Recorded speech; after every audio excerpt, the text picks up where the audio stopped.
Good morning everyone and welcome to the Tutorial Tuesday. Yes, this is the day where chaos happens, accidents happen, and I usually have huge mistakes. So we're using a lot of stuff today and it's an AlinaCraft tutorial, and I'm going to show you what I'm going to be using. There's a huge amount of it and it's going to be confusing. So from this die set that I was sent, I haven't cut it apart yet. It is an envelope and a card. So what I'm going to do is I'm just going to be using the card section from this. I'm going to make up the whole thing for the tutorial next Tuesday, and that will of course include the envelope. It's going to be a Halloween make, so I'm going to use the boo, and I'm also going to use this one, which, as I said yesterday, could be used for any season, but today I'm going to try and turn them into pumpkins. And this is going to be a horizontal card, and I think I'm going to be able to fit two in and then a boo sentiment in the center. That's what I'm aiming for. And because this has got a lovely scallop edge and the card section of this die has a scallop edge, I thought it would complement each other nicely. So those are what I'm using. Now, because this isn't really going to look like a pumpkin unless I give it some leaves, I've taken this ivy leaf die out of my stash and I'm going to crop it down. I don't actually have any pumpkin leaves, but I think when I cut that down and dangle bits off there, then I think it's going to look okay. So that's from my stash. Now, to go along with all that, we're going to be using a couple of the charms, which are out of this huge bag of assortment that comes with sort of skeleton hands and all sorts. But because I don't want them silver, I want them white, I'm going to be painting with my paint that I got a few weeks ago from Tuesday morning, and that's the Heidi Swap, and it's just white paint. And to pop it on, I'm going to be using a Dollar Tree brush. I think these come in a pack of 3 or 4 for $1. They're nylon bristles. They're not for doing brilliant painting, but just for dabbing stuff in, you know, as you want it. They're a great buy. And when they get all frayed like that, you just take a pair of scissors and trim them. So it's going to be paint onto those charms. I'm hoping this is all going to work out. Because I'm making these as shakers, my filling is going to be the purple beads there from AlinaCraft, and also the black stars that I got from Dollar Tree. These are really difficult to see, but they come in all different sizes in a bag. I hope that you can see that if I catch the light. You've got tiny ones all the way up to big ones. Now, they usually bring these out at Dollar Tree. I think probably, oh, let me think back, maybe in July. So when you see them, grab them, because I don't think they've got them now. So they're called confetti. They're in Dollar Tree. Maybe they have them still, maybe not. But when you see them, just grab yourself a couple of bags and stick them in a jar. They'll last you for years. But that's the other thing that's going into the shaker. So it's going to be a blend of purple and black inside of these. And then I'm also going to be using this tree bark stamp that I was sent. And to go along with that, I'm going to be using Stays on Jet Black to stamp the stamp.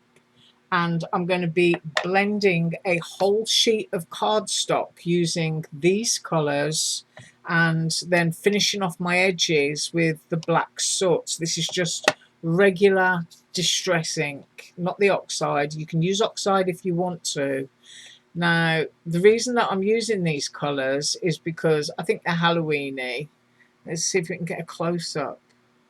My camera's going to play up today. Ah, there we go. I always do like a sample bit on the front. I've had these for years. I mean, quite literally years. I don't know what the date is on there. It's probably 2003 or something. But I have every single re-inker for distress ink. I do love distress ink. And so they last me for years because I just keep re-inking them. Now, as I said, I'm going to be distressing a whole sheet of cardstock. And the reason for that is I'm going to cut the die for the card out of that. So I'm going to be distressing the background that's going to be the design for the card, and it's also going to be the design for the front of the pumpkins that I'm going to make using these shakers. Right, so I'm going to get a plain sheet of cardstock now, and we're going to make the paper that we're going to be using. I'll be back in a second. Okay, so I've got my sheet of white cardstock down here, and the first colour that I'm going to use is my mowed lawn.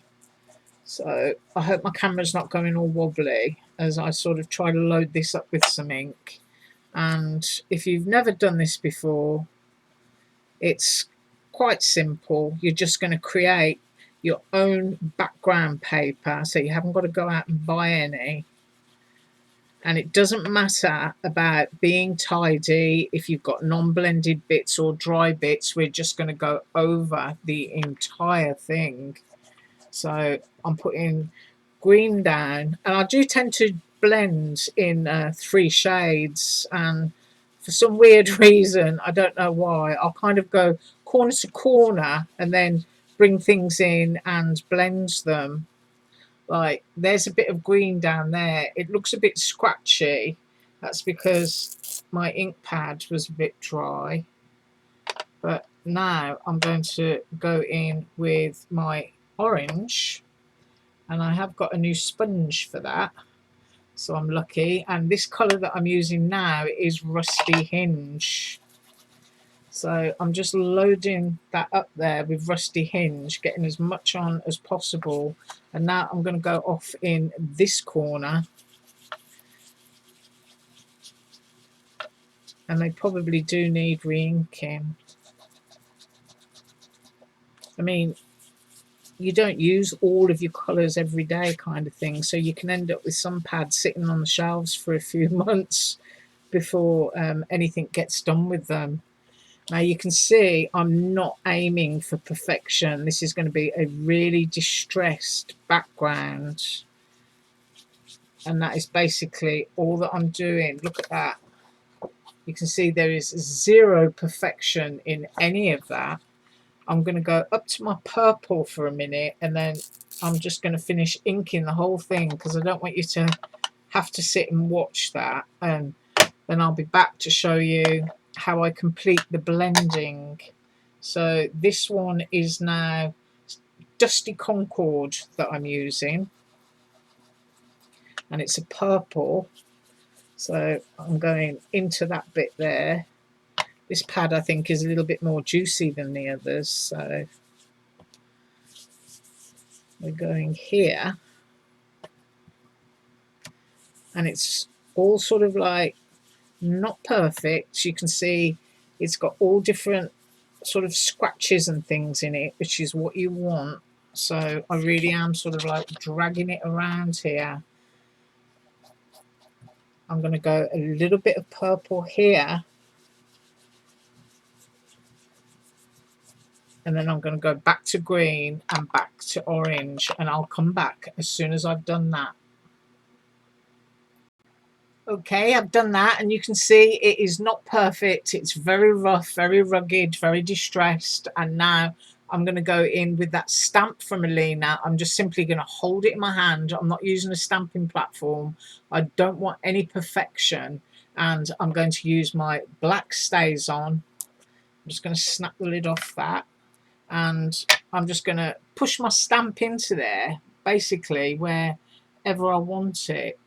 And then I'm just going to be randomly going over this all over the place just to get a great distressed effect. And you'll start to see that the parts that you thought were, you know, kind of like missing begin to become part of the overall design. Just use different bits of your stamp so that it's not looking all the same. But the overall thing is those colours. That's really what you're aiming for, is those lovely Halloween colours, different bright things. And I'm just sort of like going to ghost in grey, sort of like as if you're cleaning off your stamp on there. So, you know, just do it a few times. Right, I'm just going to finish dibbing and dabbing my stamp and I'll be back. Okay, so I've done that and now I'm going to finish it off with some more orange. So I'm just going to go over it, and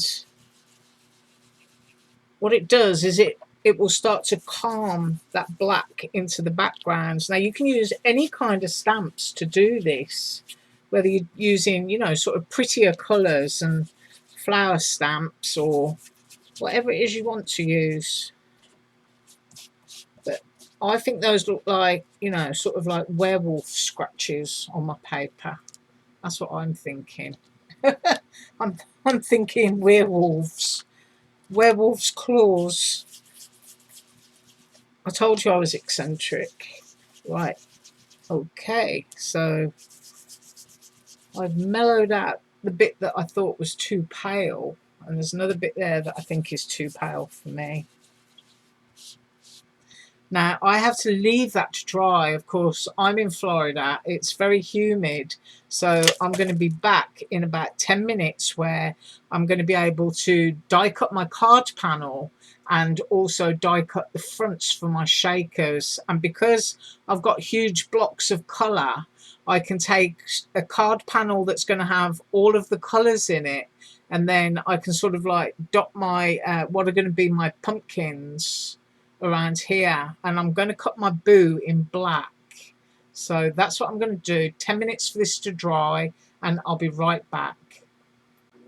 Okay, so that's dry, and you can see if I hold it up close just how distressed that looks. I promise you, when it's cut out, no one will realise that it was actually you that inked it. It will actually look like a piece of store-bought scrapbook paper. That's the nice thing about doing your own backgrounds.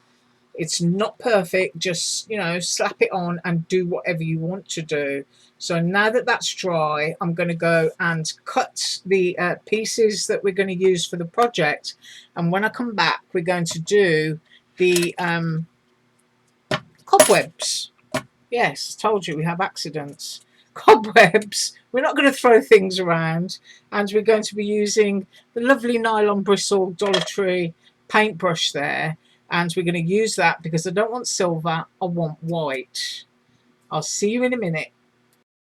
So I've been away and I've cut my bits out, and I've done the die that I said I was using. This is the card section of the card and envelope set from Alina. So I've cropped those apart, and I've also cut these out, and this is what I've done. So we've got a black background. It's going to go that way. Just move that white paint for a second. And this is the scallop layering piece. This is going to go on foamy pads. So that's that piece. And then I've cut what I'm hoping are going to look like pumpkins. And these are going to be shakers on there. So there's one. And I haven't cut the boo out yet, which I hope will fit in the center.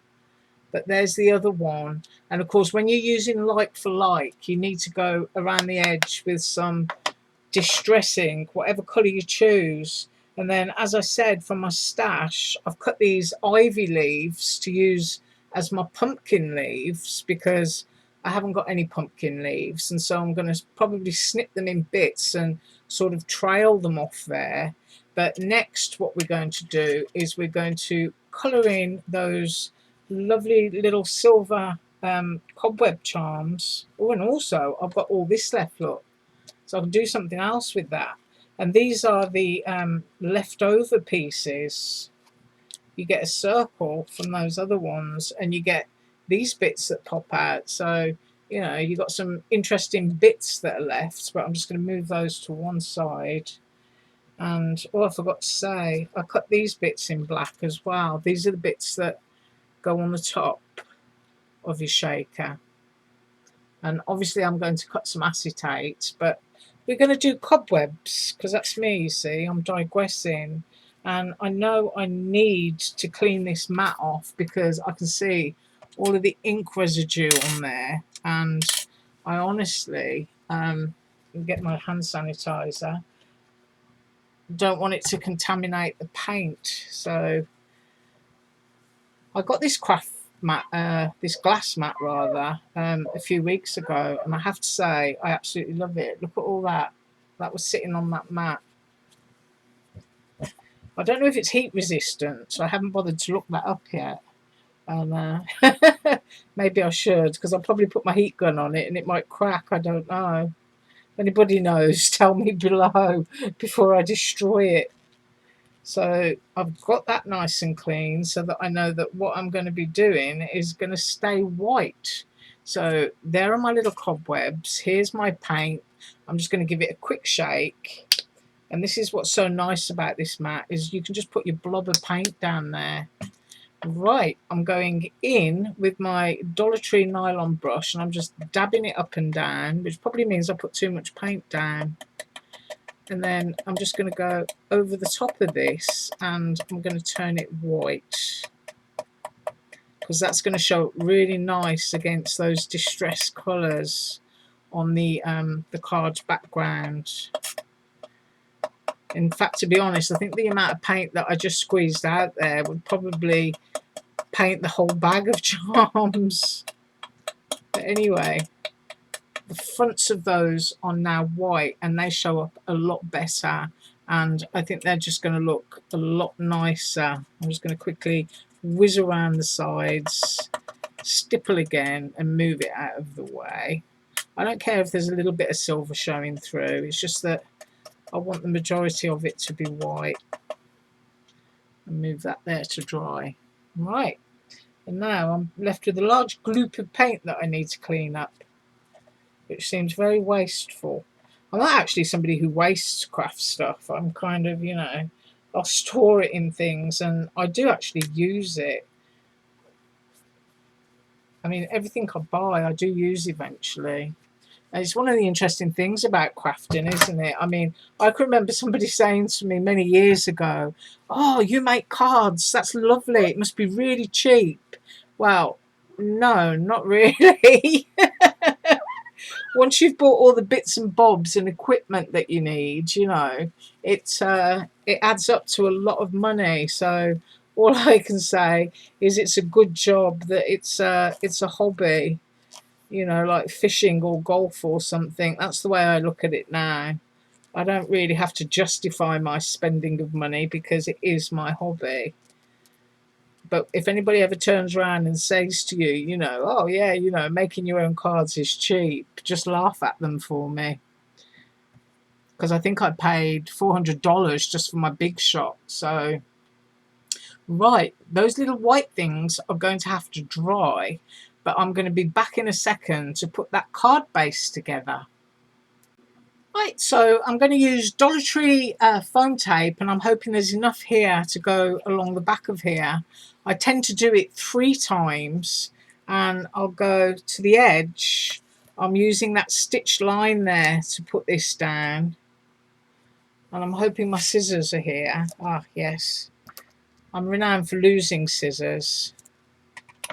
I did once upon a time treat myself to a pair of the very large Tim Holtz shears. You know, I think they've got a 12-inch blade or something, or maybe not that big. Maybe the scissors were just as long as that.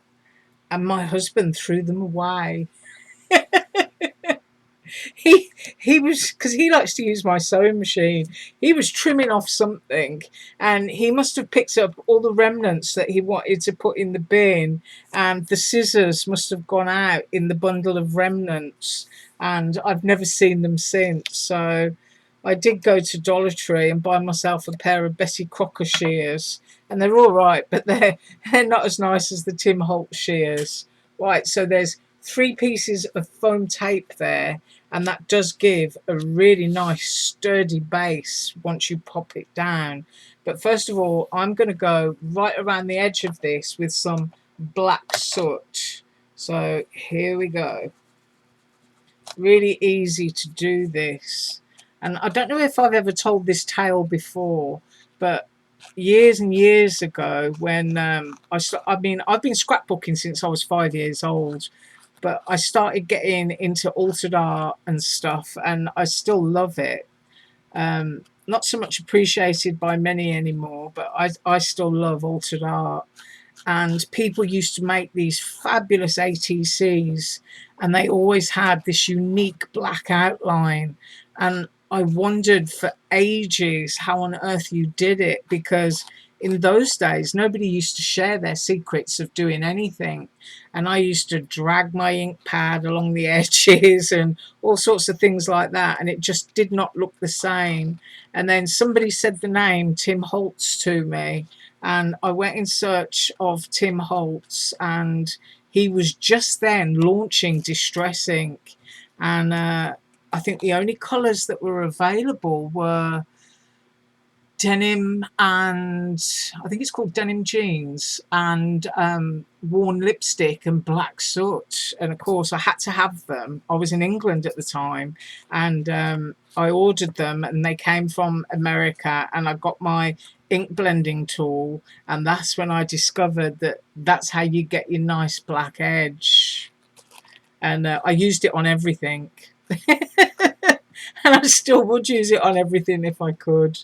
But I just think YouTube's fabulous because people can't hide what they're doing anymore. You know, I think it's really important to share with crafters. I really do. Because sometimes, you know, Pinterest and Instagram are fabulous places for looking at glamorous photos, but you want to see how something truly is, because if you're going to create it, that's how it's going to be. So, you know, using huge amounts of contrast and bright lighting, it does make a fabulous photograph, but it's not true, which is why I try to lower my camera. I try to show you my mistakes, and I like to show you close up that that is what it looks like. If I threw a lot of contrast onto that, you would think in a photograph that it was absolutely awesome, and how on earth did you do that? I'm not going to do that. I'm always going to show you how it is. And so this is how it is, and I've just done my black edge there, and so I'm going to be able to pop that down, and it's looking quite spooky already. And I do think that that looks like werewolf claw marks. Right, let me stick that down and I'll be straight back. Right, so that's now stuck down and it's good and solid. I do recommend doing just 3 strips like that if you've got the Dollar Tree foamy pads, because it just, you know, makes a good solid base. Right, so what am I going to do? I think while I've got this in my hands, I'm just going to blob a little bit of black soot down on those leaves. I'm trying to get myself a really spooky looking card here. And I mean, if you wanted to, white gel pen to sort of like do the veins of the leaves, that would be awesome. It would make it really, really stand out. But I'm just darkening up, and I don't want to tear it. I want to be able to cut it where I want it. So I'm doing it judiciously. That's a good word, isn't it? I'm glad I still remember what it means. Right, so I've distressed those up a little bit more.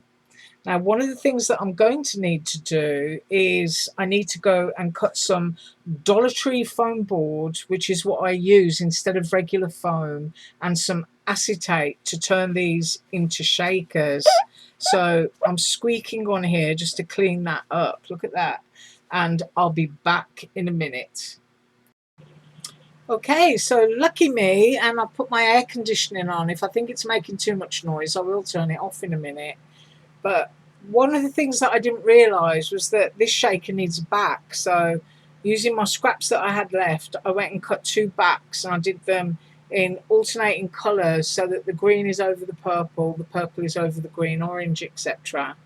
And then I also discovered AlinaCraft sent me some black foam. So I've cut the 2 pieces that will go on top of there, and that will give you the race section in which to put your sequins beads.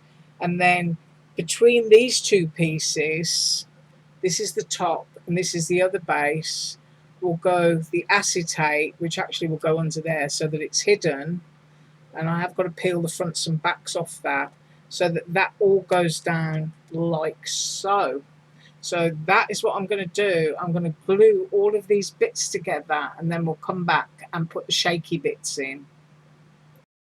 So I glued the base pieces and the foam down, and I decided while I was doing that for my pumpkin pieces, before I glue these bits and the acetate on top, I want to stamp a little pumpkin. So I've got this little set that I've had for a couple of years from Aliexpress. If I can find it, I will link it below. And I just want to take a couple of these cheeky pumpkins and I'm going to stamp one in the center.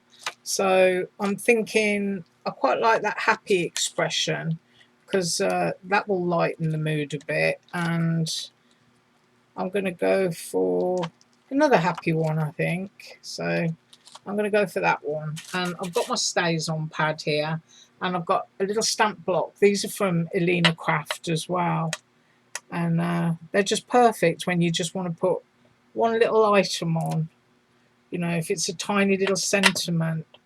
I do like tiny, teeny little sentiments, but finding them can be quite hard now, because it's all sort of like handwriting and flourishes and stuff. So I'm going to try and get that in the centre and give it a squeeze.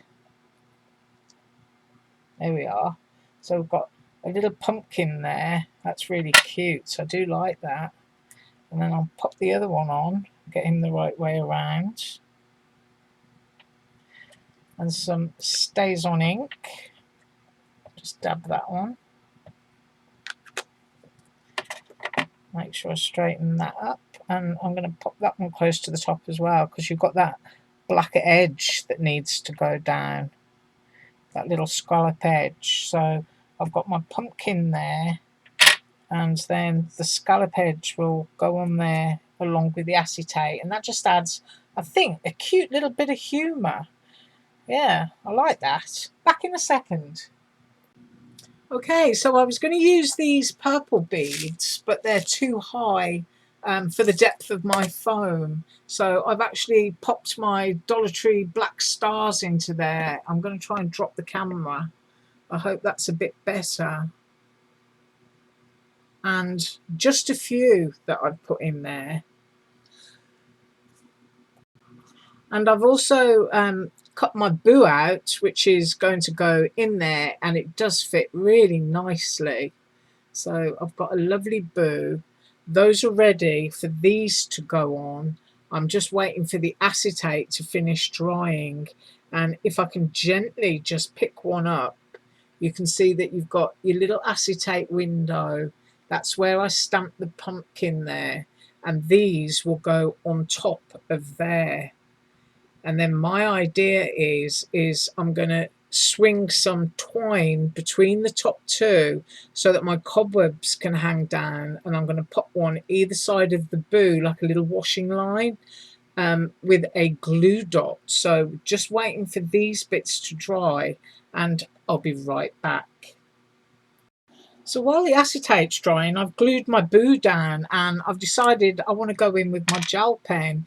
If you've got a gel pen and you find it's not flowing, just warm it on your finger to get it going, and that's usually good for you.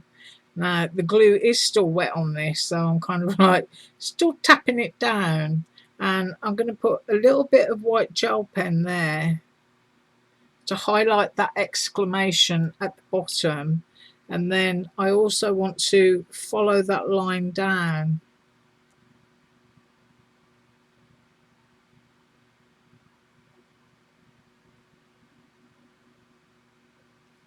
So I've got a little bit of white going on there. And then I think I'm just going to put some sort of like little curly Q highlights on my boo, just to make it stand out a little bit. Just a quick flick with the pen there. And of course my sequins are static, and I'm picking them all up on my hands. It's one of the things you have to remember with sequins. They just don't go down always where you expect them to go. There we go. Pop those back in. And I think I'm going to do the bee as well. I'm just going to just put a little sort of like scribbled dash up there in the bee. Bit of a triangle. There. Quite like that. Might whiten these up a little bit more. I always go quiet when I'm colouring. I'll stick my tongue out. Don't know why. I think it must help. Helps with the process when you've got your tongue hanging out. Right, put those sequins back in. And I'm still waiting for my acetate to dry. We've had lots of rain here. It's really humid. So I'll be back in a second. Right, so my top pieces are now dry and it's time to fasten it all down. So I'm going to go across here with my Dollar Tree glue, and I'm going to be as close to the edge as possible. Because foam is squishy, you don't want all that white stuff oozing out to the edge because it's absorbent and it'll probably show up. So you need to keep your hands away from your sequins because there's a lot of static, as I've just said. And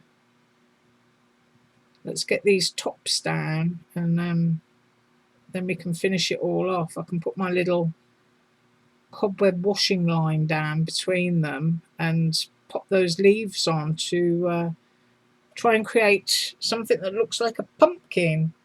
So I'm actually going to stand up for this because you know what I'm like for getting things centered. And I'm going to go down with the first one and I'm going to pop it there. If my scallops are a little bit off, I'm not really bothered because that just adds a little bit more interest, I think. I'm going to press that. This will take, in my weather at the moment, probably about 10 minutes to dry. So I think I've got those on straight. You usually get just a couple of minutes wiggle room with this glue before it starts to bond, and I do love Dollar Tree Jot glue. So there we are. It doesn't not bother me at all if I'm a little bit off because I just think it makes the pattern look pretty. So I've got my tops on there. I'm going to let those dry and we'll be straight back, and then we'll finish with the leaves, the cobwebs, and that's what we're going to be doing. And do you know what? I got my little sewing tin out. This is my little craft sewing tin, and I've got my twine, and then I thought, nah, I'm not going to sew those on and turn it into a washing line because I've cut so much ivy.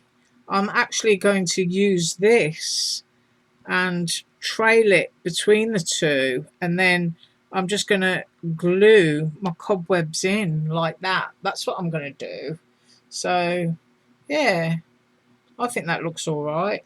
And I've got my glue dots here, and I'm going to use some Dollar Tree glue. And I think what I'll do is I'll put the cobwebs down first so that I'm hiding the hangers and pop the ivy over the top. Now, I kind of like them where they are, a little bit uneven and sort of like touching the lettering. So I might bring that one down a little bit more.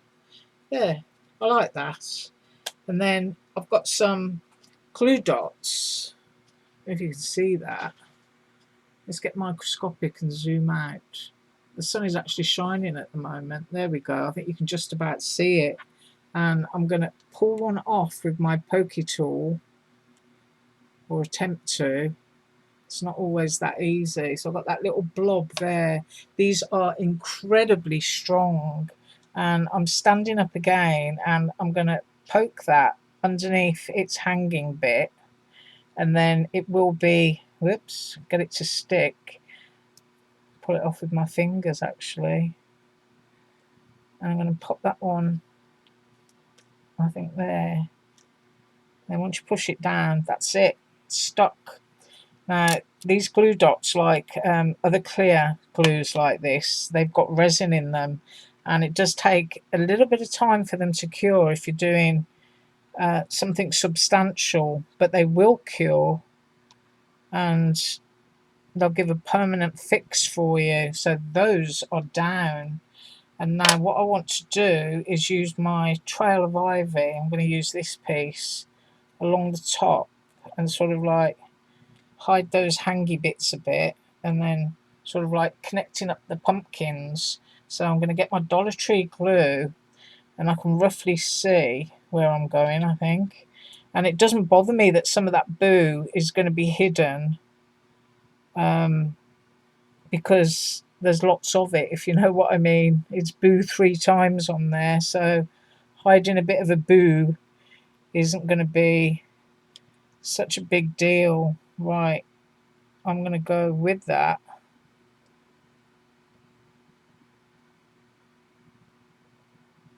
I'm going to let that dry and I'll be right back.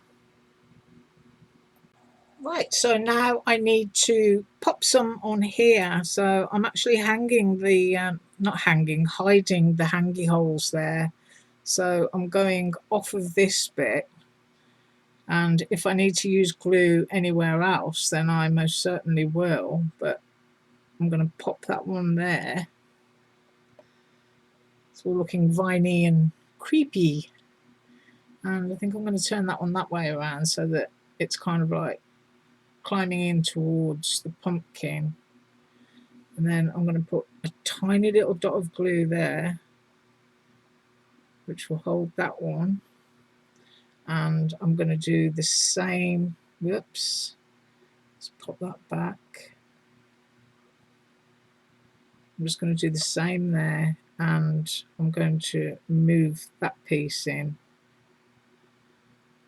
So 10 minutes for that to dry, and you'll be able to have a good look at it because it's finished. Okay, so that's now dry, and I really do hope you enjoyed today's tutorial. I'm sorry if it was a bit long, but let's get a close-up.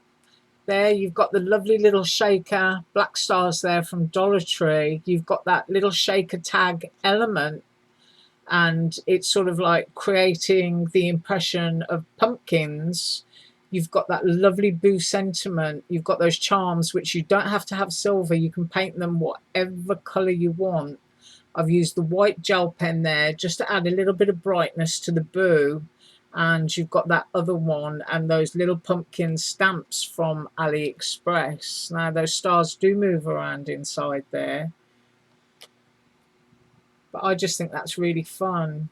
That's great. I think that's a great card for a teenager or an adult, and I think my husband would probably really appreciate that. So we've used a lot of stuff today, but as I said, with this set, which is the card and envelope section, this little bit, we'll come back next Tuesday and we'll do something totally different and create a card again and probably a matching envelope. But I really like that. I think it's cute. I mean, if you've got those little mini fairy lights, you can pop those through there. You can just pierce a hole through the back of your card and you can switch it on and off from behind. But that was today's tutorial.